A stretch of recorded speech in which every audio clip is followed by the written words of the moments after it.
UAE's second T-bond auction is 6.5 times oversubscribed, and Chevron to export gas from offshore fields in the East Mediterranean through Egypt. You're watching the Daily Brief with Forbes. I'm Ramia Farrage.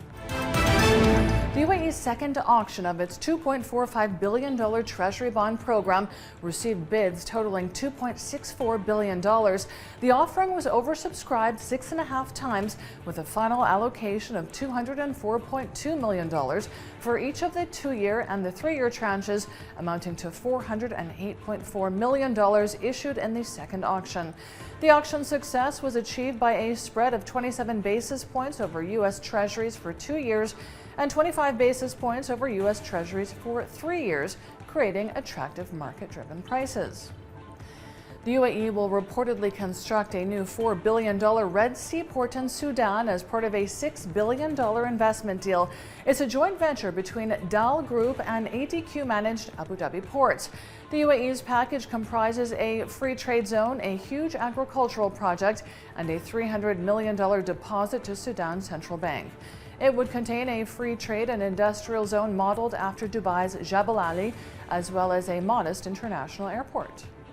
State-owned Egyptian natural gas holding company has inked an MOU with Chevron to transport, liquefy, and export gas from offshore fields in the East Mediterranean through Egypt. Through the deal, gas will be transported to Egypt, liquefied, and then re-exported to produce low-carbon LNG. Chevron will continue gas exploration in several locations in the West Mediterranean and in the Red Sea's Section 1. It will also develop its production of high-quality oils to secure domestic and African needs. Qatar Energy and the US's ConocoPhillips have inked a deal for Qatar's North Field East expansion project. This is the latest in a series of partnerships Qatar Energy has committed to after already signing with TotalEnergies and Eni for the world's largest LNG project. The three Western energy companies will hold a 12.5% stake in the $29 billion project. ConocoPhillips will have a 25% stake. Italy's Eni will have a 6.3% stake, and France's TotalEnergies will have a 3.1% stake. China's Tencent Holdings has formed an extended reality unit, formally placing its bets on the metaverse concept of virtual worlds. Extended reality refers to immersive technologies like virtual reality and augmented reality, which are the building blocks of the metaverse.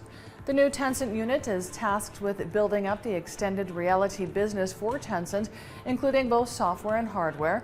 It will be led by Tencent's game unit and will be part of the company's interactive entertainment business group. Former Tesla employees have filed a lawsuit against the U.S. electric car company, alleging its decision to carry out a mass layoff violated federal law as the company didn't give advance notice of the job cuts.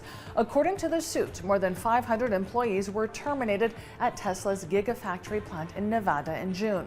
The workers allege the company failed to adhere to federal laws on mass layoffs that require a 60-day notice period. Dmitry Muratov, the Russian editor-in-chief of the independent newspaper Novaya Gazeta, has auctioned off his Nobel Peace Prize gold medal for $103.5 million to benefit children displaced by the war in Ukraine. The medal was sold to an unidentified phone bidder at the sale in New York. When the final bid came in at tens of millions of dollars more than the previous offer, many in the room expressed shock, including Muratov himself. I'm Ramia Farrage. This is the Daily Brief. Thanks for watching. Bye for now.